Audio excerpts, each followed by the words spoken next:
What's good YouTube? I decided I'll just go ahead and lay out all the shoes for top 10 pickups retail wise. Just put up another video on the top 5 LeBrons that were not from this year. And since I had this table and was doing some spring cleaning, I guess you could say, I just figured this would be a good table to lay out so you can see all the shoes while I'm talking about them. So I'll just run through them real quickly here and just tell a little bit about each one and why I like it. This is in no particular order, but I'm going to go ahead and say the first one on the list would be the Nike SB projects, Brooklyn projects that is, the Walk of Fames. Auntie had put up a couple of pictures on wanting these a long time ago.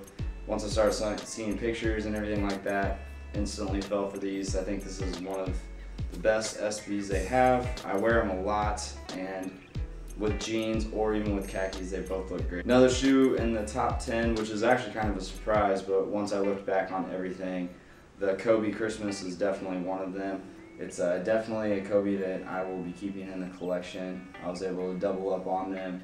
So missed out on breads today, so I got a couple shoes that I picked up lately that I'll be trying to get with those trade bait wise, but these are staying with me for sure. The hits on the bottom, that electric green, it resembles quite a lot of the same colors used on the LeBron XI Dunkmans, which I miss those a lot and wish that they would come back with those same colors, but overall, aesthetically, everything about this shoe, it's definitely really nice. Only Reebok to make the list this year would be the Reebok and Packer Shoes collaboration on the player exclusive.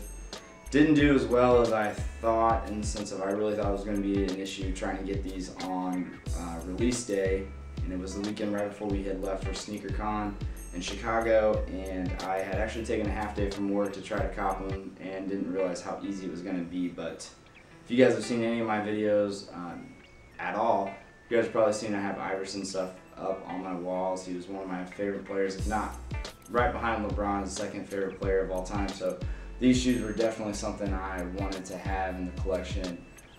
Big fan of the Reebok questions. I also picked up the Georgetowns. That would probably be another one that should have been on this list. Definitely the Reebok question. Packer did a great job on these.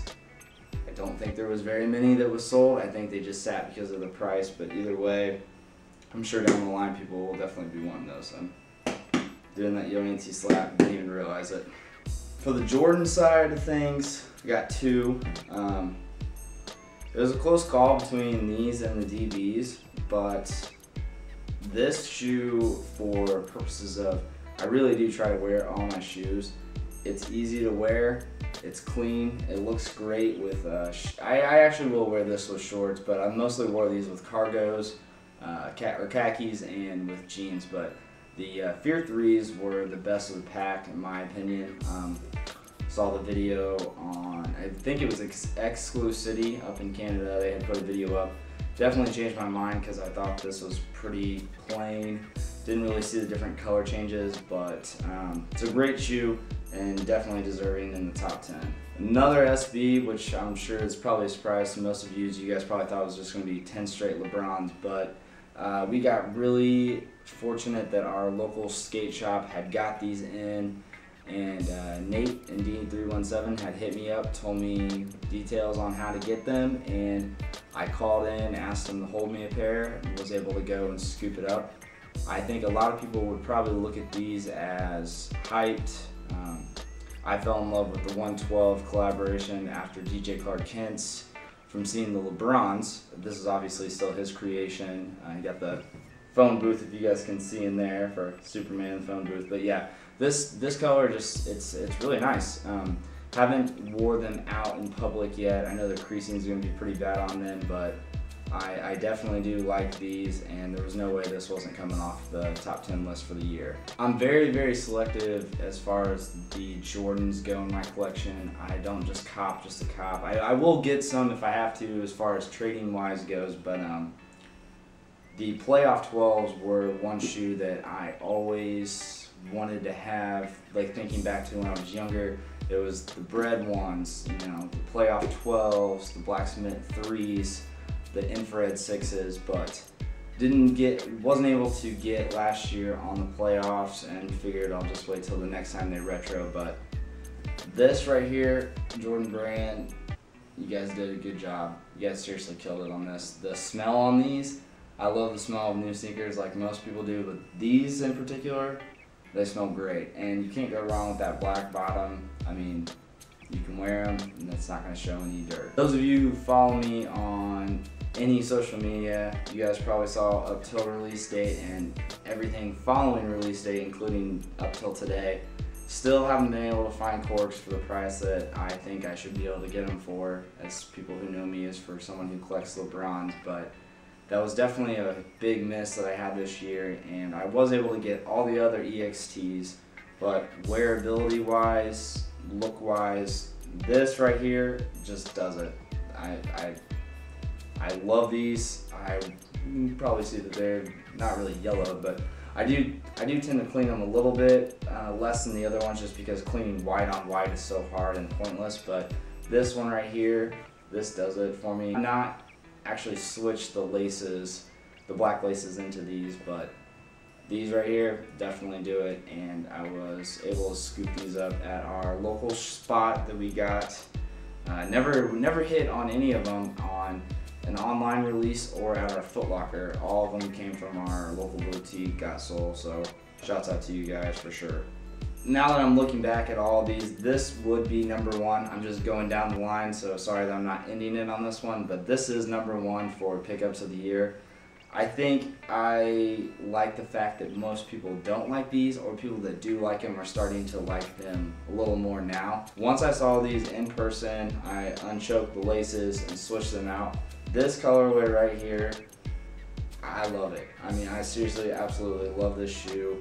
It looks great with jeans, it looks great with shorts. The low cut on the back compared to the funky look of the regular 10s, like how it's cut like that. I think it looks great. I know some aren't really wild on the colors, especially if you leave the Volt laces on there. It's just too bright colors shining off. The gray really helps tone it down. 2013, just go ahead and say this was definitely my number one pickup at retail. When we first started seeing pictures of the LeBron 11s, I remember this one in particular didn't really catch my eye. I thought it looked decent, but I was definitely gonna wait until I saw them in person. The colors on this is very unique. You don't see, I can't really think of any other shoe that has this color. Maybe a couple different similarities in foams with, you know, just that kind of look to it in the foamposite material, but the inner, that tropical LeBron Old Palmer look to it, the overall look, it's a great shoe. It's really light, extremely comfortable. Jason Petrie,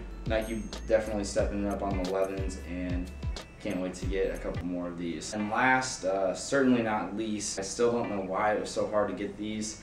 I struck out on release day. I ended up finding for retail a couple weeks later from a buddy.